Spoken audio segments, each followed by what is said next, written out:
Welcome to Bottle Grapes. Today we're getting all superhero on you. What? Yes, that's right. We're going Super Tuscan. Awesome.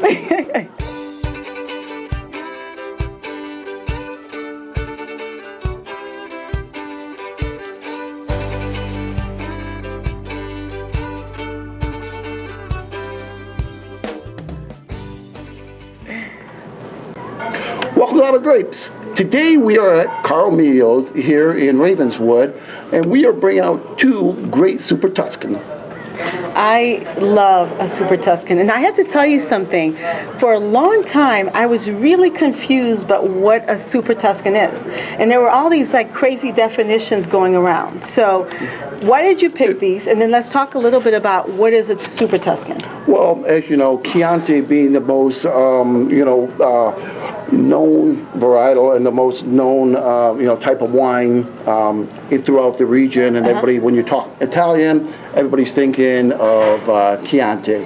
Well, in 1970, again, we're going back to the 1970. The 70s were a great year for wines. We had 1976, the California wines got on the market. Yes. 1970, the winemakers in Italy, because of the fact that Chiantis were only to be used with Sangiovese, and also a white grape had to be blended in there as well. So they had a white wine and a red wine blend in there, usually about 10% of the white, and the rest was the Sangiovese. And that was Chianti.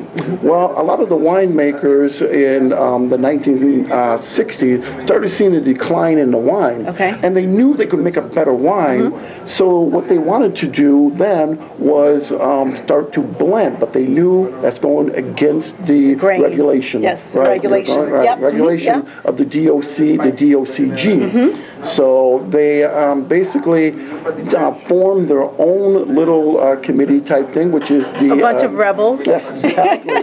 Which is the IGT. And now the IGT allows them to actually blend in different varietals. So now they blend in the Sangiovese, Cabernet, Merlot, Pinot...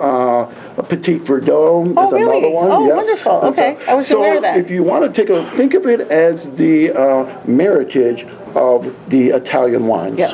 So that's a great way of thinking about it. That's great, because there are all these crazy definitions. Right. So we're basically looking at Sangiovese with a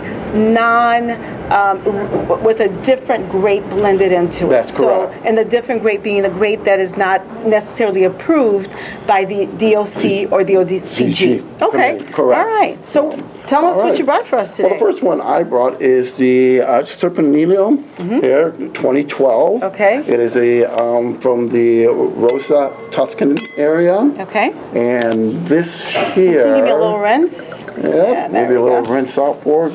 Good thing, yeah. For those of you that have seen the last videos, you'll know all about why we are rinsing out our glasses with the wine that we are just about ready to taste. Okay. Because of all of my thousands of pet peeves, one of them is everybody rinsing out with water in their glass.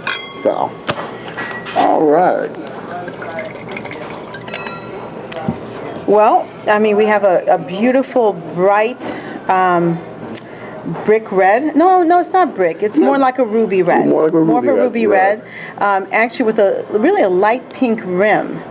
Due to the fact that it's a younger wine. Yep. Yeah. So yeah, it's going to have a nice red instead of a brown tint. But beautiful, bright color.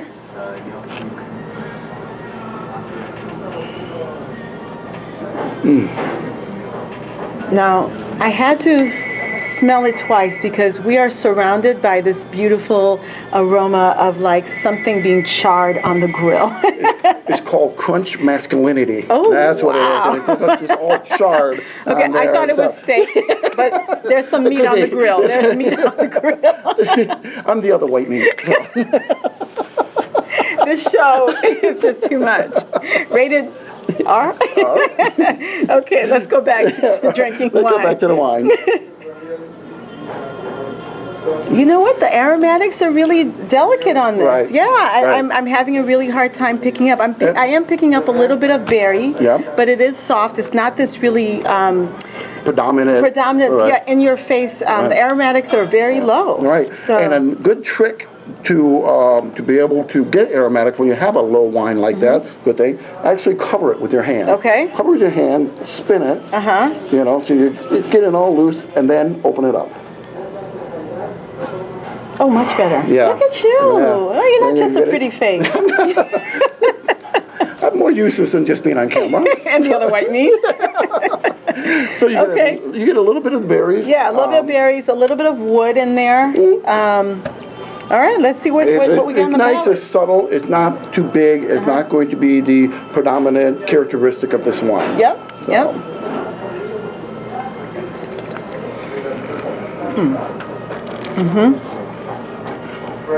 Yum. Don't let the aromatics fool you. Absolutely not. I mean, it's the right marriage of earth and fruit. Right, And- right.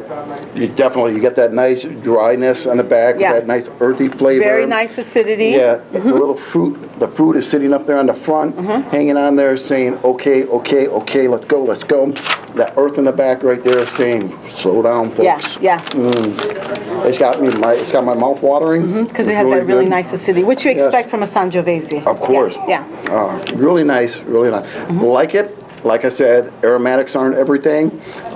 They help, Very though. nice. It's very. It does Yeah, help. it does, help. yeah. It's you actually taste 80% through your nose. Right. So the aromatics is very important. But this right here, aromatics are very very light. Yep, but it doesn't disappoint on the palate. Yes. Yeah. Yeah. Okay, That rolls out. let's try one more That is time. not bad.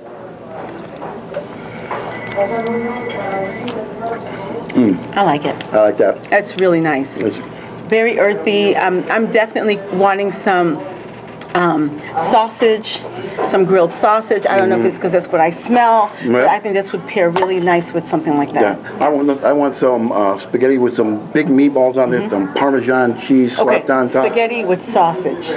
Spaghetti with sausage.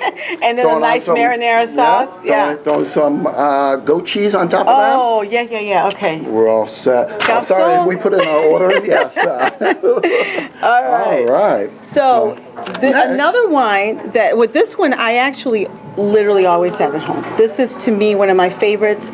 So And if those of you who haven't known, if you're watching the back pass, there's another great wine that Regine has at home that she carried that we tried out. I wish I could remember, but it blew me away. If you remember, we had it, and you spotlighted it out, and it just blew me away. It was okay, we have really, to go really back good. and make sure that we we'll add go it to back, this one. but- Yeah. Oh yeah. Okay. We'll get to highlight. We'll put that information right up here on the bottom. So as I pour, I'll tell you, the reason that I have this at home is because I don't always pair, and I think I've said this on the show before, I don't always pair my wines with my food. I kind of have something open, and then I just hope it matches, it pairs well with whatever I'm eating.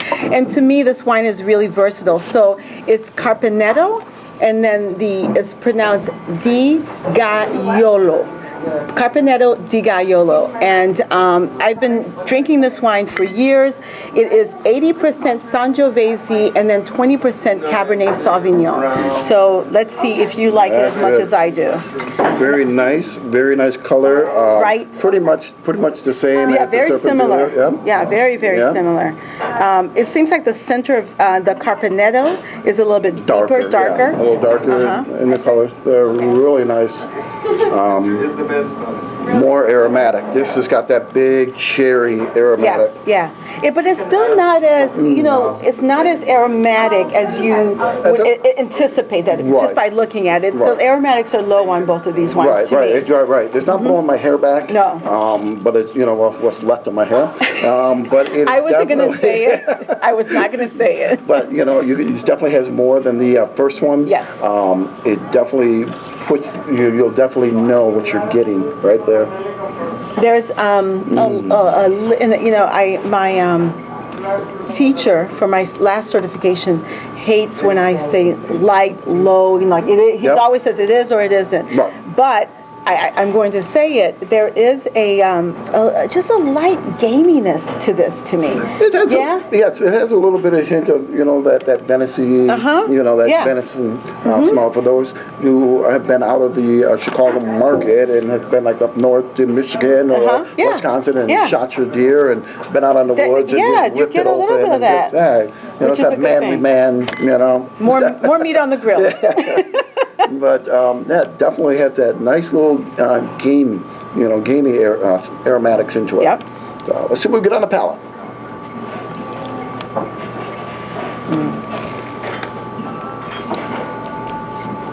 Silkier. Cherries, raspberries, strawberries, Yep. definitely silkier, which Very I love. silkier.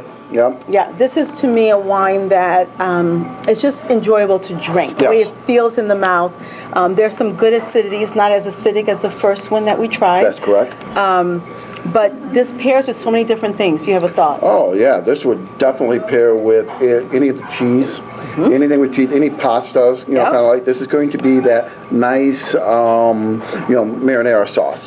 In there. Yeah. It's not going to be thick, like an A1 or anything, but it's going to be that nice thin sauce in there. Really good. A little bit of pepper in the back with a little bit of heat. I like that. It's nice. Yeah, smooth. there is some pepper First, in this. our first one was a little lighter, a little bit more of a fruit base, a little bit more, I want to say candy-ish. Absolutely, I was just going to say that. And this right here, a little bit more meat, a little bit more gum, a little more again, you're doing more sophistication. Ooh, I'm growing up. And I'm getting younger. So Right. there we go. But really, one of the reasons that I like Super Tuscans, I like this wine in particular, is because, there's always this argument with couples when they come into a retail store. We're having dinner tonight. I like this. He likes that. This is versatile enough for a lot of different palates. Yes. If you have the wife who likes sort of maybe a fuller-bodied wine, and maybe the husband likes a lighter-bodied. I'm switching the gender roles here, but you can do something like this, and everyone will be satisfied. Yes, everybody will definitely have no reservation to, pick this up and they'll finish off the bottle with this at all. Okay. This is a good. I'm always talking about party wines. Yes. Great party wine. You'll find it anywhere from $10 to $15, depending on where you buy it. So it's a big difference. But you open this at a party, no one's going to complain. That's great. Yeah. Well, all right. 2 Super Tuscans. Yes. Super good. Super Tuscans. We have one villain and one hero. So if you get a chance to pick up these Super Tuscans within the Chicago market, grab a bottle, swing down here to Caro Mio's in Ravenswood. Like I said, make sure you bring that extra glass for, Elio or even me. John. You might see me here. All right. There you go. You see Regine here. Make sure you hit her up for some of her hot stash. Because she's always got a bottle somewhere in her purse. So, well, I'm Krunch Kretschmar. And I'm Regine Rousseau. We'll find a wine to save you the time.